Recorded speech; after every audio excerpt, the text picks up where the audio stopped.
Good afternoon, everybody. My name is Jim Myers. I'm the Associate Provost for International Education and Global Programs here at RIT. And I want to thank you all for attending our second annual Global Convergence virtual conference, Conversations from 25 Years of Internationalization. That's right, we've been doing this for 25 years at RIT, and we're very proud of it. This virtual conference is a collaborative effort of my office, the RIT Office of International Education, and the RIT Faculty Senate, specifically the Global Education Committee. We're excited to bring us so many colleagues together today from our RIT campuses here in Rochester, China, Croatia, Dubai, and Kosovo, as well as international partners and associates in international education from institutions across the United States. I'm grateful for everyone's interest in engaging in international education and for your commitment to developing opportunities for students, faculty, alumni, and the larger community. Today's conversation focuses on models for faculty mobility. I want to thank our expert moderator today, Dr. Scott Wolcott, Professor of Civil Engineering, Technology, and Environmental Management and Safety in the RIT College of Engineering Technology.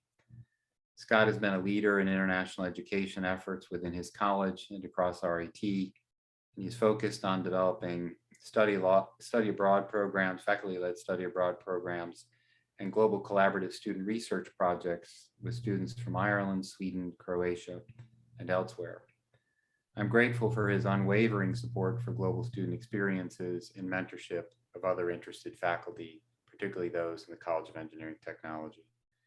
I turn it over to Scott now to start today's Global Convergence conversation. And again, thank you all for attending and for being partners in this event.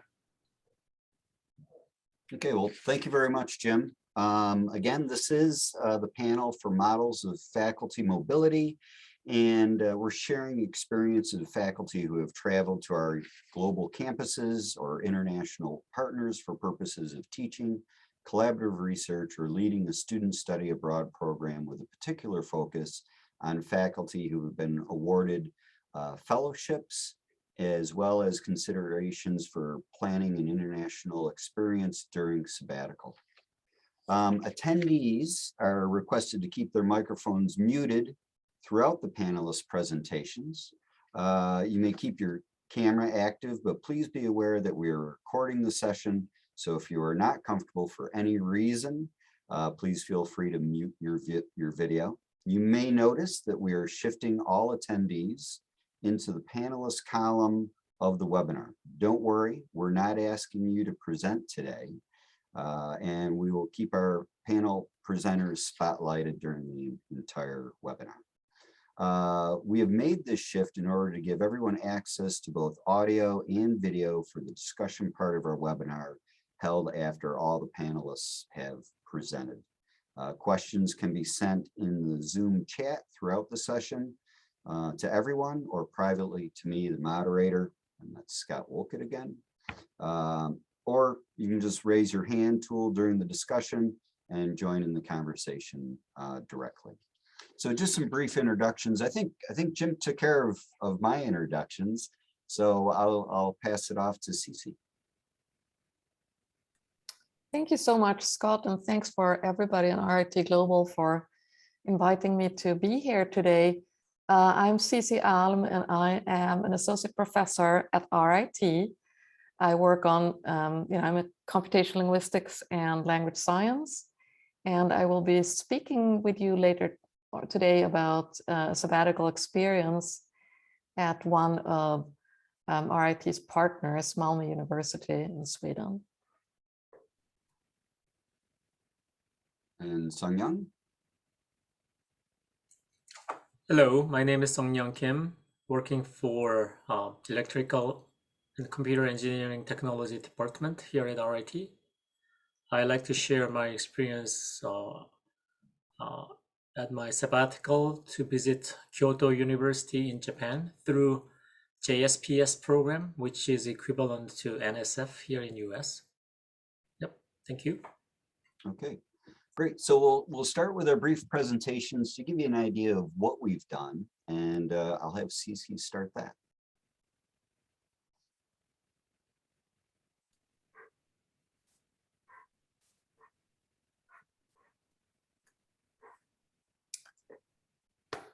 right.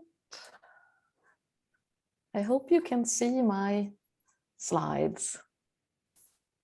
I get a thumbs up. Yes. Okay, great. So thank you very much. And I just want to say that I'm so thankful to RIT and RIT Global support for this sabbatical experience and for all the collaborations that I'll briefly introduce with colleagues at RIT, Malmö University, University West in Sweden, and ITU, the IT University of Copenhagen. So I was very lucky to have an academic year sabbatical at Malmö University, a city university in central Malmö, one of Sweden's largest cities, just at, as you can see here, it's just at the southern border, southern tip of Sweden, and very close to Copenhagen. There's just a bridge that connects it, and you know, it's 30 minutes, 45 minutes to move between the countries. And I was doing that I'm sorry to within. interrupt. You need to advance your slide. You're still on your original slide. Okay. Just click on it. All right. How about There you now? Are you seeing it now? Perfect. Okay, thank you. Okay, something. Now it exited and I can see two slides. What do you see? Do you see now my exited slide? Do you see PowerPoint or do you see the slide on the? We see the PowerPoint. Okay, let me try again. How about that? Perfect. All right, thank you. I was in, as I mentioned, I'm a computational linguist, and I was in the Department of Computer Science and Media Technology, and I was fortunate to engage in both research activities as well as teaching and other activities. And at the same time, my spouse, who is also a faculty member at RIT, also did a sabbatical in Copenhagen at UNICEF, and it was really also a family adventure. We have 3 children and a dog, and they all came with us on this sabbatical year, for this sabbatical year. So what did I do during this sabbatical? Well, I prepared grant proposals, I prepared research manuscripts, journal article, book chapter, other co-author manuscripts. I gave research talks, for example, in a research center that's called IOTAP, the Internet of Things and People Research Center. They have a seminar series. I participated in research groups and their periodic meetings. And I also was fortunate to go over to ITU in Copenhagen and give a talk and also initiate and extend collaborations to faculty that involved, that were at ITU. I also participated in a virtual career-oriented day for PhD students. And I can say that the sabbatical year also enabled me to participate in a major international conference in my field and help on the organizing team, as well as do some other things like a workshop. At the same time, I stayed engaged with RIT. You know, there were things happening at RIT that I was involved in, PhD committees and so on. And we also were lucky to have a very brief visit from RIT honor students at Malmö that I was involved in. So I also had the opportunity to engage in new teaching, and this was very valuable. So for example, I developed and delivered a new PhD student course to PhD students in the department that I was visiting. And I also had the experience of co-teaching. That was very nice to have had this additional experience where, for example, I delivered some modules in an existing course. And there was also a new course where I was part of kind of creating and delivering modules. And there was a discussion about what that should involve and so on. And also presenting about, for example, the new PhD course to PhD faculty afterwards, and you know what feedback we received about the course. So it's very both the opportunity to teach this PhD student course, but also engaging co-teaching experiences was very valuable. In terms of grant-funded research collaborations, one of the results was a grant proposal that was then funded, and that is now going to bring the PI of this grant and 1 or 2 PhD students soon, later this spring in April, to RIT for the PhD students to have an international research experience. So it was focused on PhD student mobility and also research and PhD career advancement. And in fact, we have a career workshop for PhD students that's going to benefit both the PhD students here at RIT and the visiting 1 or 2 PhD students later in April. So I want to thank the collaborators both at RIT and at other universities for this collaboration. Another thing that actually started before I went, but I think is worth mentioning, is that this sabbatical didn't just had a prehistory. So we had, for example, had a visit with a group of faculty from RIT to Malmö University. I had participated in that, and as an outcome of that, we were able to integrate undergraduate students who visited campus in the summer, RIT's campus, and participated in a program that we offer for summer research experience for undergraduates. And that has been very mutually beneficial, both for the US students who are participating and these additional extra students who were then funded by Malmö to come over to RIT in the summer. And also, again, with very strong support from RIT Global. So I just, again, want to thank everyone. And, this has also been communicated in RIT News, for example, if you want to learn more about this effort. Another outcome is an ongoing collaboration, again, with people at Malmö University, researchers led by Sayako Sanami Turngren. There was a workshop that happened while I was there. I was able to participate, and PI Sanami Turngren was awarded a grant, and I'm involved in that in a consultant role together with another colleague at RIT. So I think just to sum up, this was a fantastic experience, this sabbatical. I could engage in productive research, teaching, and service leadership activities. Some of the outcomes included joint research, joint grant proposals, and engagement and benefits for PhD students, and mobility for researchers. So happy to respond to questions. And as I mentioned, it was also an adventure for me and my family. So here are some nice pictures from that time. So thank you.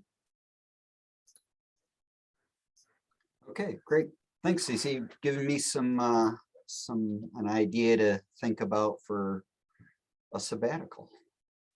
Sung-Young, would you like to? And before Sung-Young begins, I just would like to encourage everybody to, if you do have any questions, feel free to ask, during the presentations, or you can wait afterwards. We want to keep this as conversational as possible.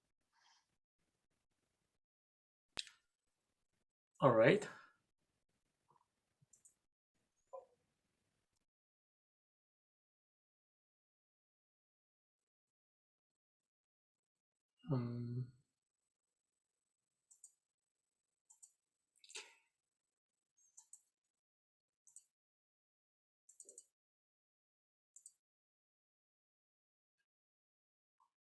Okay, do you see my PowerPoint slides? Yep, Okay. looks good. Okay. So I had a chance to visit Japan as a sabbatical. I made a title, as you see here, from how to listen the sound to how to compute the sound. My background is a little bit different from many of you. I have a PhD in music, and I work for various companies, but most of my work is just listening the sound and then evaluate the sound quality and to see whether this sound, A sound is better than B sound, something like that. I always wanted to know better about, computational acoustics or computer-based acoustic analysis, things like that. I had no chance to learn this topic. And then I found one of my research colleagues from Kyoto University is majoring that topic and also is a very active researcher on the field. So here, that's where the story started. But before, I'd like to give my brief introduction. I worked for Korean Broadcasting System as an audio engineer. So making CDs are my job. Then I moved to McGill University to study more about music and got the master and PhD in music. And I had the chance to work for Yamaha Corporation in Japan. My connection with the Japanese researchers all come from my work experience at Yamaha. Then I joined RIT, and now I'm teaching audio and music engineering related topics here at RIT. So as I told you, my background is music and more like a perceptual studies. And I always wanted to move, or at least learn how to do computational acoustics. And Dr. Makoto Otani from Kyoto University, majoring architectural acoustics, is one of expert on the field. So my approach was, I had a business trip to his laboratory in winter break 2017. So first I met him and then discussed about my idea about visiting Kyoto University in long term. And Dr. Otani basically agreed with my idea, and we searched for opportunities. And we found that there is one opportunity, which is Japan Society for the Promotion of Science. As I told you before, this is equivalent to USA's NSF. And like many NSF program, there is an invitational program for abroad researchers. And in JSPS, the program called Invitational Fellowship for Researcher in Japan. And every year, about 30 to 40 researchers from abroad are invited to stay in Japan with host university. So we checked all the application guidelines and then remotely worked to submit application in the summer of 2017.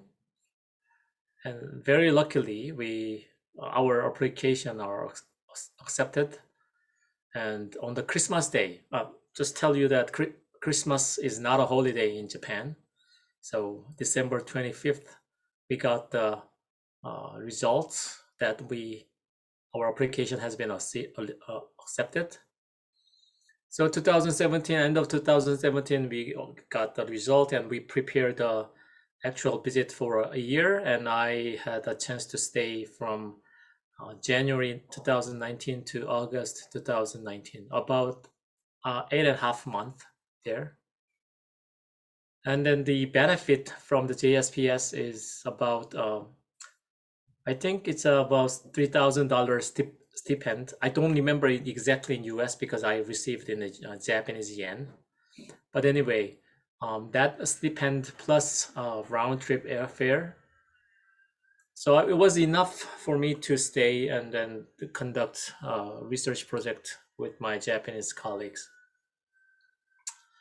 So for someone who doesn't know where the Kyoto is, here is the map, and Kyoto is a kind of center of Japan Island, and it's more like a historical city of Japan, and have many historical buildings as well as very beautiful cherry blossoms. At there, I work at this Kasara campus. And then one of my work is measure and then analyze computational aspects of acoustics, which I never done before. So basically, my work is deal with computer, and as you can see, this is the wave propagation And then you see that there is a kind of invisible wall. So we simulated how the acoustic radiation is influenced by those kind of structures, like the walls and other things, so that we can better understand the acoustic behavior inside of the room. So it's a long simulation. So maybe you can see that there is a corner which is acoustically barrier. Well, that was the kind of main work that I did in Kyoto. And then after finishing my residency at Kyoto, I come back with one of their students. So one student wants to visit RIT, so I invited one master student to come RIT, and we continued our project at RIT for fall 2019. And later, I also had a chance to work with Tokyo University of the Arts, and 3 students come from there, and they currently work with me, and 2 of them are actually applying for a PhD program here at RIT. So my visit there not only is successful for my own new knowledge, but also it gives me a connection so that I can have students who are interested in my research area.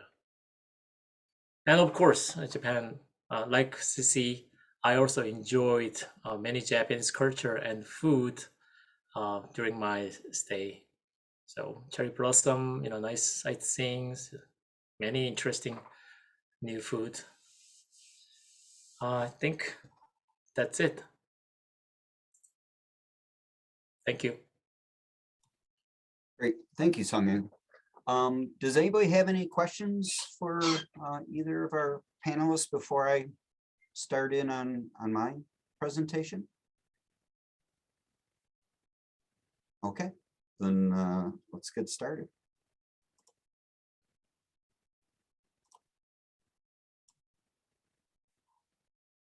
So everybody can see this the screen here of Dubrovnik, yes? Okay, great. So my presentation is really going to be to present different modes of faculty-led study abroad programs. My first experience with a faculty-led study abroad program was a full term. We were on quarters at the time, so it was 10 weeks. I don't think I did it because I'm a bold person, a full term, but I certainly jumped in with both feet on this. I had 12 students with me. And so some of the challenges with a full term is that you have to coordinate the students' schedules with their overall schedule so they can graduate on time. My students took 2 courses for me. I taught 2 courses on the Dubrovnik campus. Students took 1 course from the faculty in Dubrovnik, and they also took 1 course online. So they took 4 courses total, which was a normal load in the quarter system. One of the advantages of working with RIT Croatia was that all the housing was coordinated by the staff in Dubrovnik. So that was very helpful.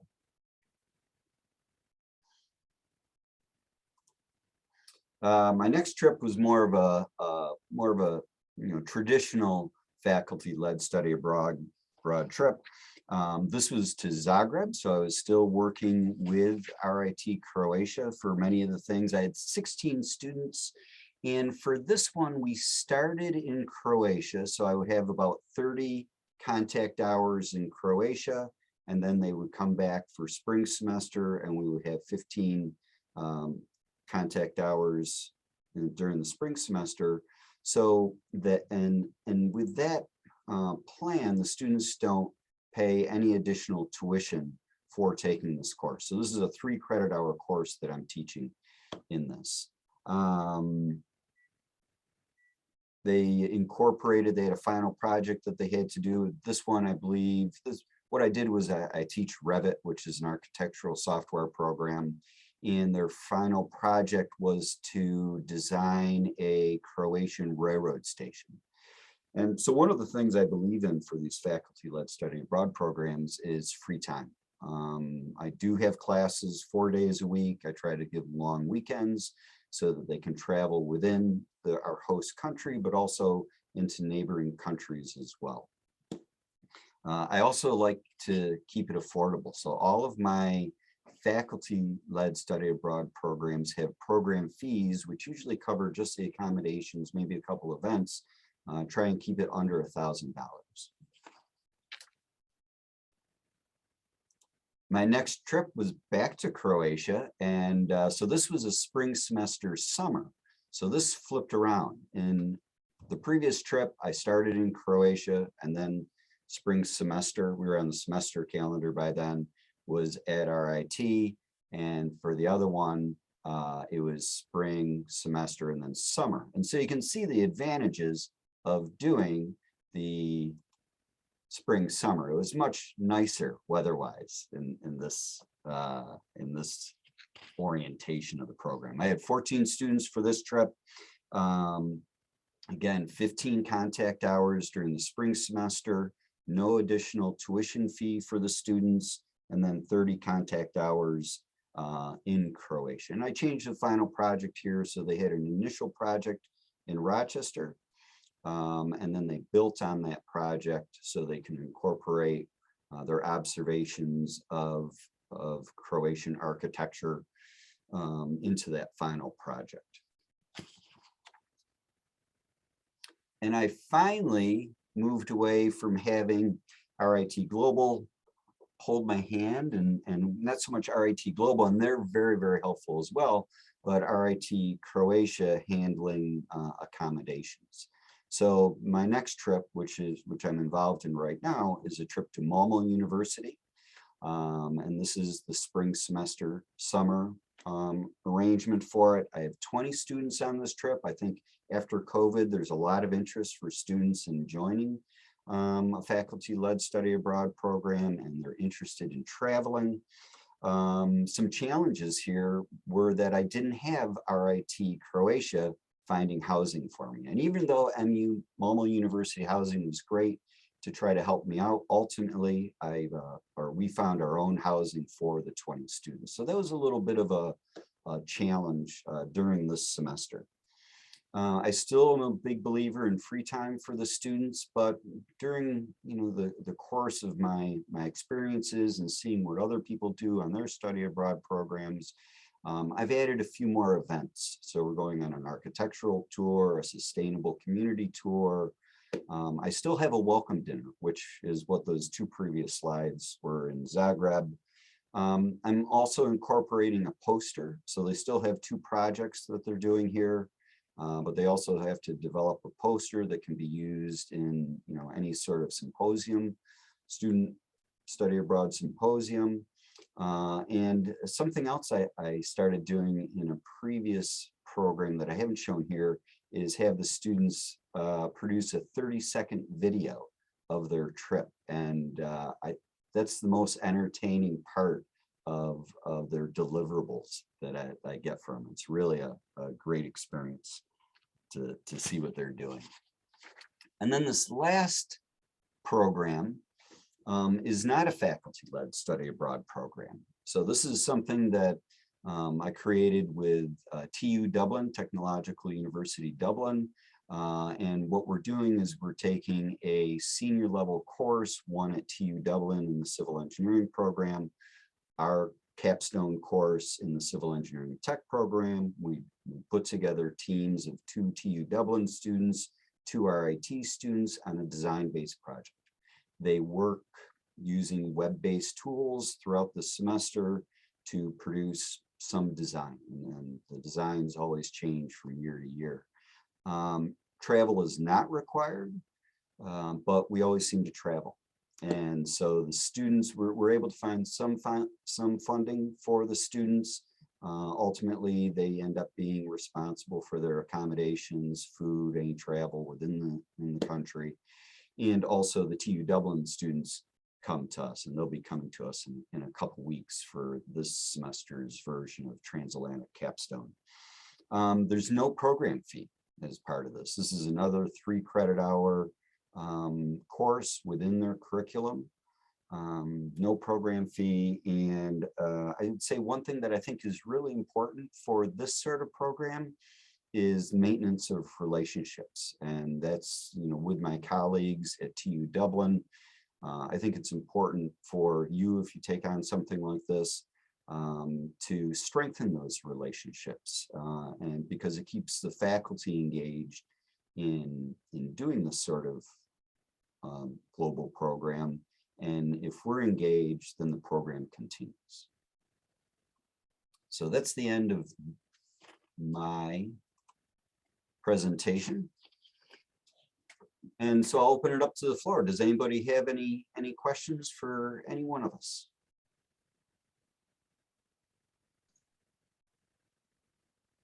Yeah, I guess I can ask a question. Can you hear me? Yes. Yeah, so what would you tell someone who's, kind of interested maybe, in international or global engagement, but doesn't know where to start? Somebody that doesn't really have, a faculty member that doesn't have any international contacts or whatever, but, is interested. What would be your suggestion, like a starting point for that faculty? Okay. Are you interested in more research collaboration or more of a faculty-led study abroad program? Both. I guess I'm interested in what would I tell faculty in order to be, to be able to engage, ideas for them to really start such global engagement. So that's really my interest. So both, yeah, research as well as, global scholarship. Yep. I'll take a shot at answering that question. It's a great question. And I really think it's key to starting any sort of program, whether it is research or it is a faculty-led program, is you need some sort of connection at another location, right? Another global location. If your university has a global office, that's a great place to start because they probably already have connections at different universities. And once you get started, it doesn't have to be at another, we're lucky because we have global campuses. But once you start a connection and you just build on that through email and then Zoom conversations, and ultimately you build from there and get interest and find out if it's even feasible. So you've really hit on I think the key component for these sort of experiences is having that international connection.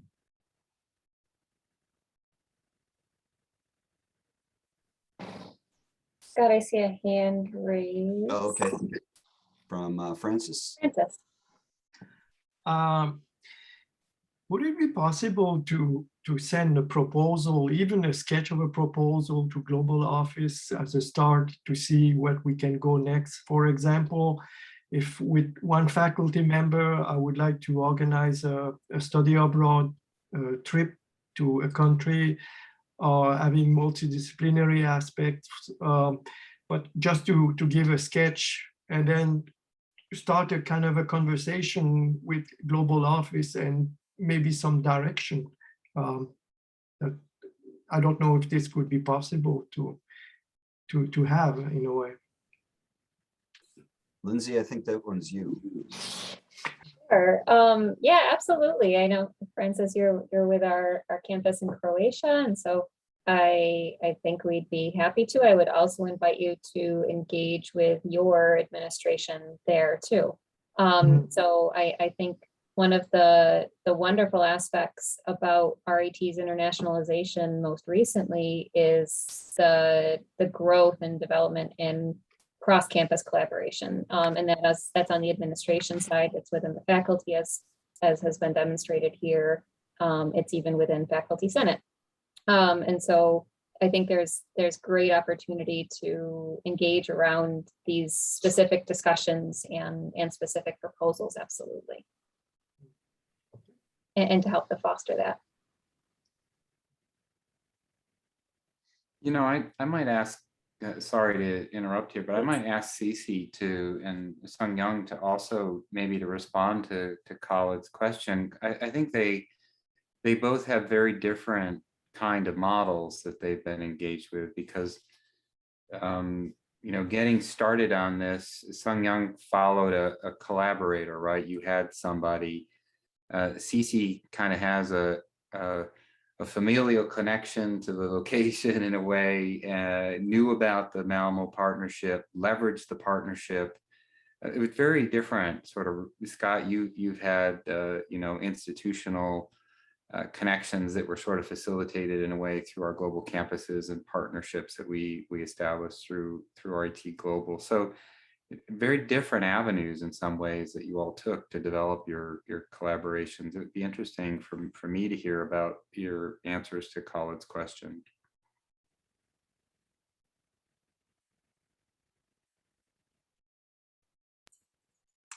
Okay, I will start then. I think the easiest, well, I don't know whether easiest, but as for me, it was the easiest way was to go to the conference and then present your current research agendas. Then it will give you opportunity to meet someone who is, I don't know, closely related with the field, or someone who has a different, you know, path or research directions, but that attracts you. That's how I started searching for who could be a, you know, good collaborator in other countries. So I went to like a conference in Hong Kong 2012. That's where I met my host professor in Kyoto University. I know that it was completely different topics, but I realized that this is the topic that I really want to know in future. So I keep continue, you know, having email, and every time I had a chance to visit Japan, I intentionally visited Kyoto University and had a chance to meet him, and then develop the ideas so that it can be more prosper and more, you know, feasible plan. And especially if you are aiming for that, you know, NSF like funding in different country, I strongly recommend that to contact researchers in top university in the country. I found that, you know, the acceptance rate is really not only dependent on the person's capability, but also sometimes it really depends on the school's name, fortunately and unfortunately. And Kyoto University is one of top university.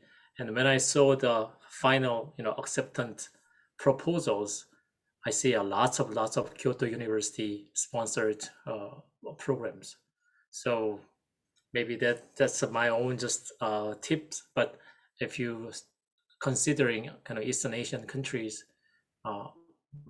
maybe that is area that you also wants to consider as well.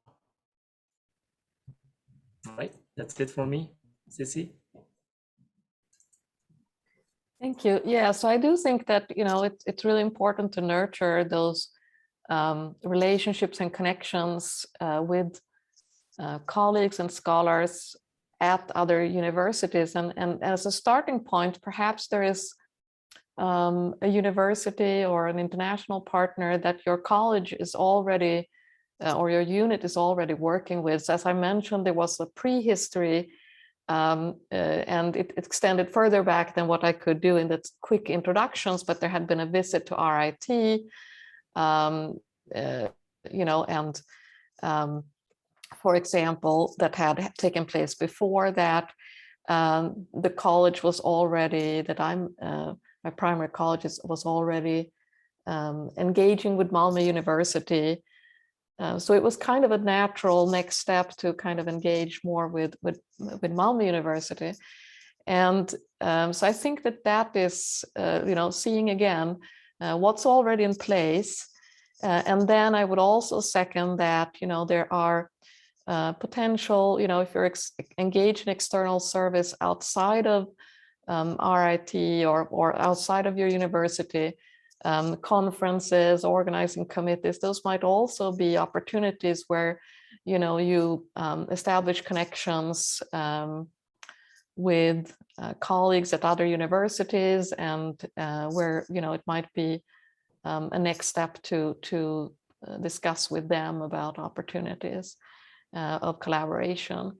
And then, to keep that collaboration going, nurture that connection. So I hope that's a little bit helpful, and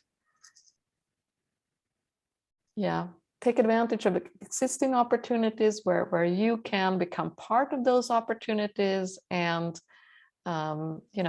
establish these longer term connections, I would say, are important to considerations. Yeah, I agree with that about the opportunities, because once you see a couple of them, you never know whether or not they'll flesh out into a real project, but they might. And so it's always worth it to attempt that initial communication and get the ball rolling. So Song-Young and Cece, have you had any challenges? I'm sure you have. What were some of the challenges when you were developing and implementing your plan? I guess Cece, you can go first. I'll put you on the spot. Well, I have learned about how to bring a dog to Europe, for example, so I can provide, if somebody's planning to do that, we can tell you about it, me or my husband. But anyway, I mean, there are obviously a lot of logistics that has to be put in place, and all of those are, I think, also going to be somewhat related to where you're going, and the specific circumstances of your travel abroad, or the students that you're going with, and so on. So it's so if you're going to Scandinavia, I'm certainly able to give lots of tips, or specifically to Malmö.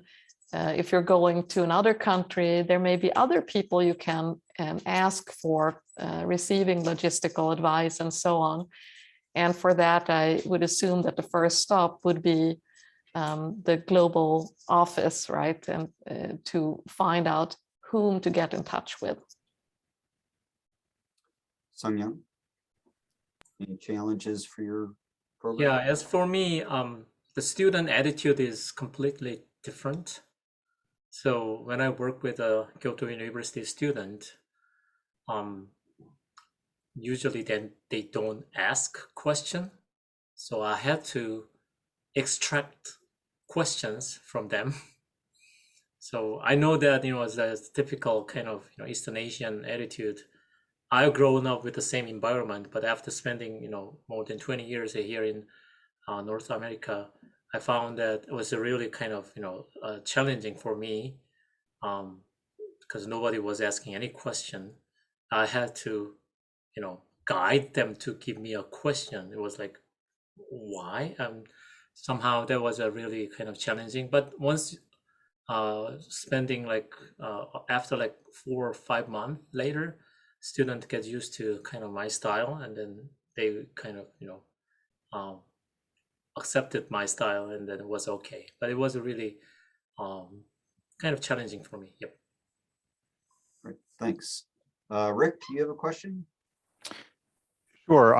I'm curious to hear the perspective around sabbatical, and maybe how some of the conversations went or planning went with your college or department, and sort of planning to prepare for applying or developing an international sabbatical. Anything that you learned or would do differently around that?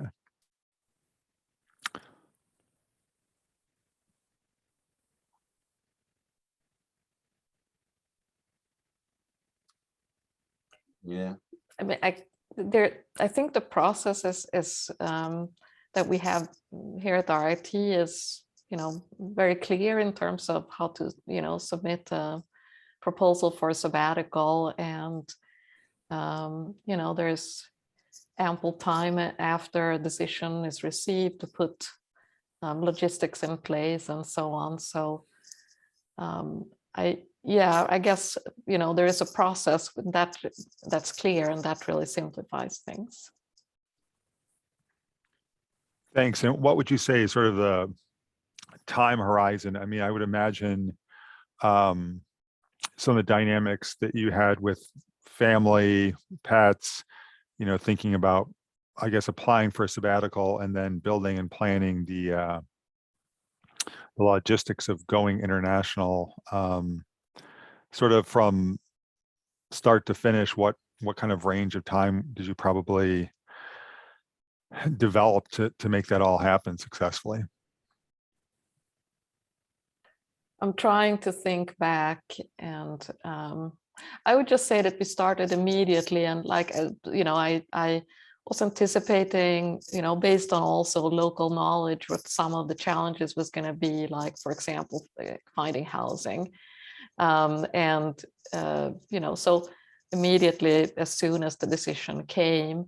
Now, of course, Malmö also knew that I was submitting the sabbatical application and supported it and everything in advance. So, that was quite straightforward once the decision came. But yes, there's a lot to put in place, and and also making sure, in terms of when you bring children, there are also things like school to think about and so on. So yeah, you'll need the time. I noticed you mentioned some your pre-trips for some other activities. Were those funded by RIT Global, or how did you fund sort of some of those pre-trips before you developed some of those initial programs before your sabbatical? Probably it's me. You asking me? No, I thought that Celia, you had a trip over to Malmo and did some activities first, and then maybe developed some activities before your sabbatical, or did I understand the presentation? Yeah, so I can just briefly answer that. Yes, there was actually a trip from a group from Malmö University to RIT that I was involved in organized, and that I was involved in kind of planning out the schedules and helping with that organization. And then there was also a trip that was organized, and Jim can talk more about that. That was organized, that involved several faculty members. I was one of them. I believe I also was able to, when I was in the area, to go there once or twice to give a talk, and again, it's about nurturing those connections. So those were some of the things. But yeah, Jim might want to chime in about that visit. And Jim stepped away, but yeah, I think it goes to institutional goals and strategic support, right, for building more engagement across partnerships and priority partnerships and across for faculty. So the RIT and Malmö University both worked very closely together, and we still are over a number of years, and we hosted these joint symposia in order to actually shift people between the campuses and engage in hopes of outcomes just like CC, and some joint research collaboration. So certainly not actions that you can take with everybody, and Zoom over the last few years has certainly helped us with that and connecting in other ways, but those in-person connections have been great institutional funding and support for growing faculty collaborations. And I can just add that, for example, I mentioned there's a trip happening now later in April, coming here to RIT with visits, and that's grant funded, so I should add that as well. Yeah, maybe. So you also wanted to chime in there, so. I mean, I got a grant first from Japanese government, and then I had a 1 year preparation time. So with that time, I was able to talk with my department and college to schedule and then prepare my trip to Japan. So for me, I had enough time to prepare and had a chance to talk with department chair and dean, and it was smooth enough to make it happen.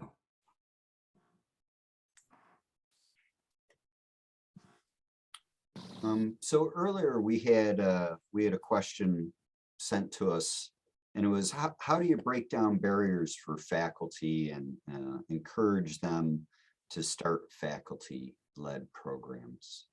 And so it's a great question because there's two major components to faculty-led programs. One is the faculty and one is the students. And I think really, you know, for faculty, it's great to have an organization like we have here at RIT Global that provides a lot of support and a lot of experience to help people get started. But I think it's a willingness of the faculty to just say, yes, I'm going to try this, and then try to find the connection through the global office or some other way to do it. So it's a moment for them to just agree in their own mind that they want to try something like this.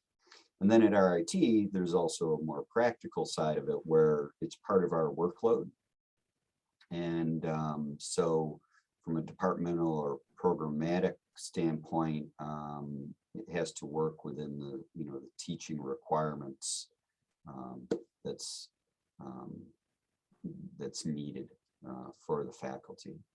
As far as students go, I've found that if you develop a study abroad program that goes someplace interesting, has, you know, a useful topic, I think even is, you know, something that they can use either for personal enrichment or just to help fulfill their degree requirements. Those two things really go a long way to getting student interest in a program. And for me, it's been relatively easy to get enough students to join into a faculty-led program. Oddly enough, my transatlantic capstone, which I think is easier for students to take part in, that's harder to get them interested in it because you have to kind of knock them off their paradigm of, oh, I just have to take this course on campus, to I have to take this course on campus and it'll be a global experience too. But like I said, if you develop someplace interesting and someplace useful for the students, I think it's pretty easy to get the student involvement in the programs.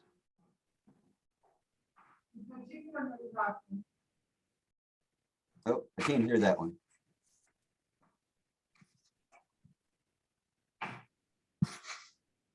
I mean, there might also be other colleagues on the call who have, you know, thoughts on this topic or what you just mentioned, who want to share their experiences. And I would even, Yasminka, I see that you made a note in the chat about leadership support and the importance of leadership support for faculty in pursuing these opportunities. Which, do you want to expand on that at all?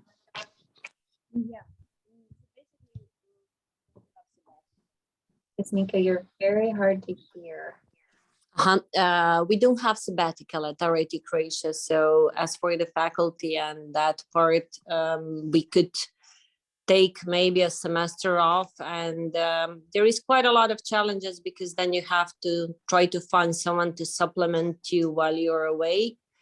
And regularly it doesn't end up in some good or positive way for a faculty member. What we are doing, I noticed that Dr. Khalid is also there. We have a fruitful collaboration with economics departments, RIT Croatia and RIT Dubai. and I'm engaged in that collaboration, but it's basically an extra collaboration. So extra load, it's not included in regular classes, although it's also good. So this is something that we can do. What I see as opportunity, I see the opportunity in all kind of summer sessions. So this year we are starting to work on that one to see how it works. Because if faculty member is able to teach during the summer or any kind of other names that we have, Maymester, etc., this is also good because you're expanding the limits and opening the doors for the students just to see, okay, so we are able to work on this one as well. Francis, no, we don't have sabbatical. This is what I said. Maybe you misheard it. Okay, so those are my thoughts. So maybe just for those universities, colleges that don't have sabbatical, maybe just to encourage this one semester exchange. So it wouldn't be the classical sabbatical, but at least it would help students and professors to expand the limits of possible. And for Malmo, I'm so happy I was on that trip. So it was something like 9 years ago or something like that. So I'm so happy that it developed in a positive way. So the collaborations are always long term. It's never something from now till tomorrow. It takes some time. If I can quickly add on that too, Scott, just because I know that one of the questions we had come in before our webinar was also from around global campus faculty, perhaps teaching across campuses. And I would reiterate Yasminka's note about leadership, because across institutions, whether they're RIT global campuses or partner institutions or others, everyone's policies, of course, and procedures around that are going to be slightly different. So working with that leadership and having that support so that we can work together collaboratively and identify those solutions, because it's going to be different every time. We have been able to develop some contracts for faculty who teach in China one semester, in Kosovo the next, we've had in the past, or in Rochester one semester, and a global campus for a second semester. I think there are opportunities to continue to develop those pathways and working with leadership and interested faculty, because I don't know, Scott and Cece and Sung Young, I think you could all attest to, it does take extra effort to make those opportunities a reality, I would imagine. Lindsay, I was just going to add, thinking about Yasminka's comments and the sabbatical, and I know some of this has been alluded to, but I think as some of you know, I've done several, I think, I don't know, at least 12 short-term study abroads to international campuses and locations.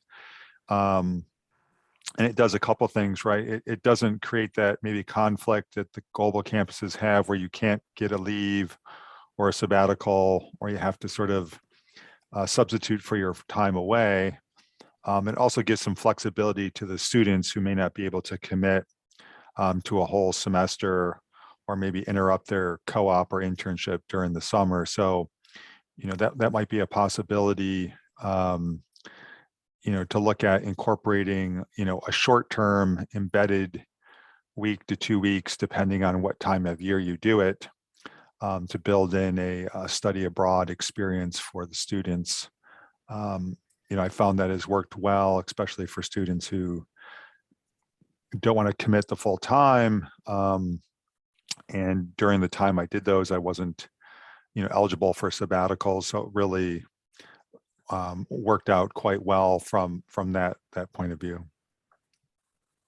Yeah, and Rick, you mentioned flexibility, and I think that would help reduce the cost of someone leaving a campus, because you could potentially still teach a course through Zoom.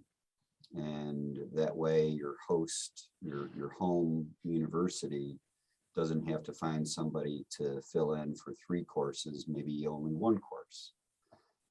Depends on your responsibilities when you're abroad, of course, but it's an option.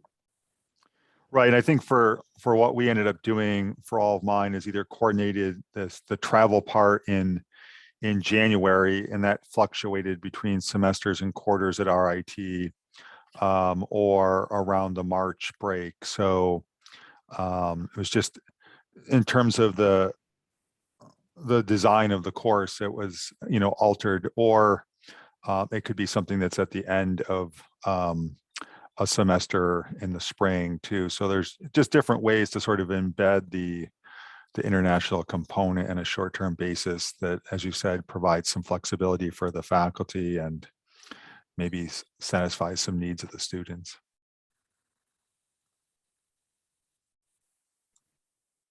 Okay, thanks. Does anybody else have any other questions for us?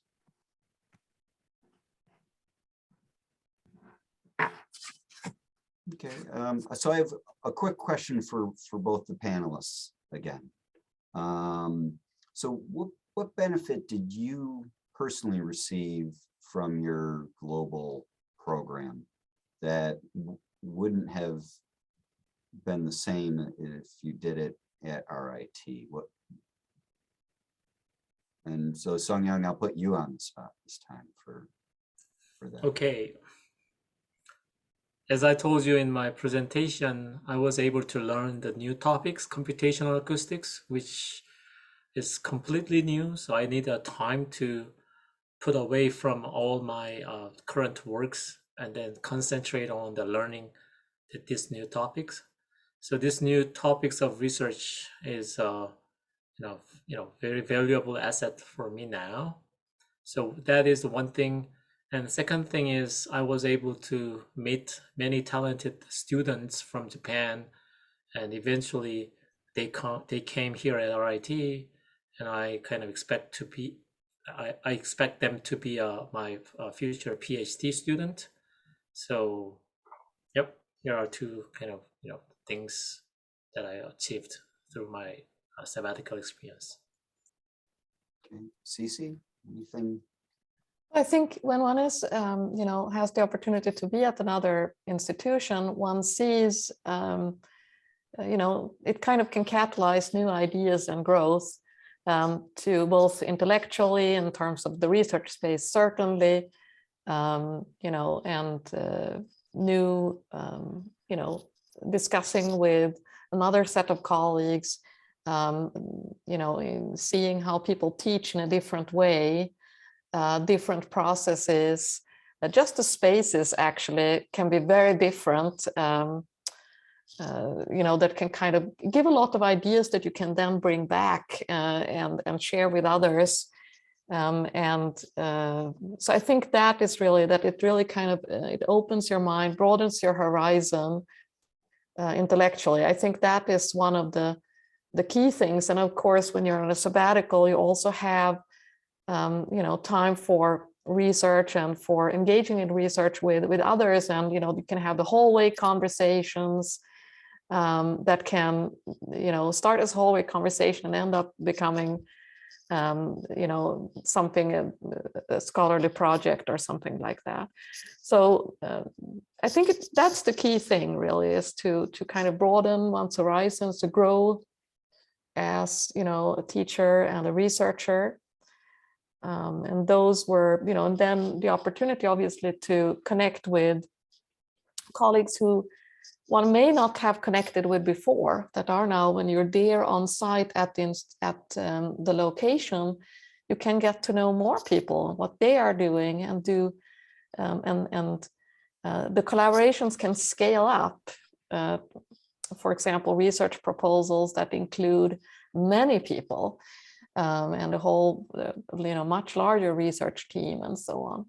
So I think those are some of the direct benefits in terms of, one's advancing one's professional career, and then bringing that back also and sharing with others about what one has learned. And yeah. I know that that's true for my students too, and when they travel abroad, they're able to see, a different culture, different perspectives on the same issue, and it's good for them to be involved in those discussions with people from those countries. Even you know, the transatlantic capstone, I find that the Irish students or the students from TU Dublin will just have a different perspective on a vanilla sort of a civil engineering design project. You know, they may you know, bring into the team an idea like let's do more community outreach and get their input on the project, and that for whatever reason doesn't necessarily occur to our students. So it's true for both the faculty and the students.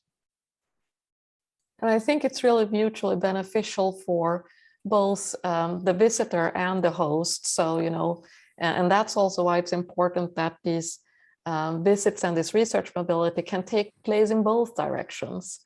That's so valuable that it's not just a, you know, a one-directional visit, but that there can also be reciprocal visits and so on. So I think that's another key component, and that also helps to maintain these long-term relationships and collaborations, I would say.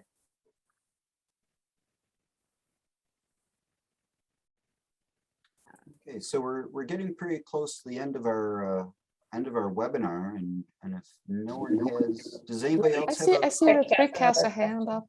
Scott, I was just curious if you could share a little bit about your boldness, in my opinion, to plan a trip around what's going on with COVID in the world. I'm just kind of curious. I know you have a long history of leading student groups, and I'm just wondering, what are some of the concerns, questions you're getting from students? What are some of the sort of safeguards with closures and cancellations? How are you sort of planning for this trip to Malmo and sort of the uncertainty of where we are now with COVID?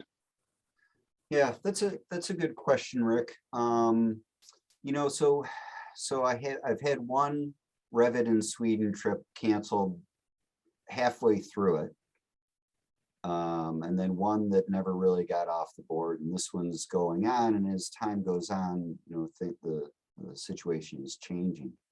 I suppose, you know, to some degree, COVID has taught me to be patient and not try to prescribe everything and expect everything to go to plan. And I'm kind of like that anyways. So, you know, I keep my eyes open, and if there are restrictions, then we'll deal with those as they come up, because that's part of traveling, right? Plan A works before you get on the plane, and then you're on to plan B right away. So, you know, if you do travel, that's not uncommon. It just happens a little bit before you get on the plane. The students, I have not heard much in the way of concerns from students or concerns from their parents that are shared with me from students. They're kind of taking the same attitude. They want to know, can I buy airplane tickets now? Yep, go ahead. You know, where is our housing? Really basic issues that they want to take care of, but they're anxious and eager to travel. So I think the people who sign up for the study abroad programs are ready to take on the adventurous nature of these, and so they're ready for zigs and zags that they may have to take. So I really haven't heard much at all from the students, and for me, in going to Sweden, things keep on opening up and opening up all the time.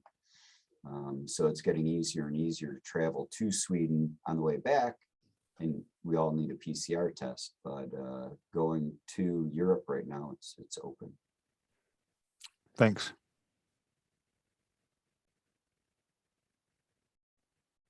Okay, then. Well, then I'd like to first of all thank everybody for attending this panel. I'd like to thank our panelists, Sung Young and Cece, for joining us and sharing their experiences.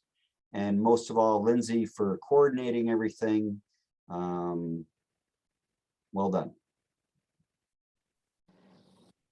Thank you, Thank you, everybody. everyone. This recording will be available on our website here shortly following in case it's ever helpful in the future. Thank you. Thank you, Sun Young. Thank you, Cece. Thank you, Scott. Have a good afternoon or evening or whatever time of the day it may be. All right. Yep. Take care, everybody.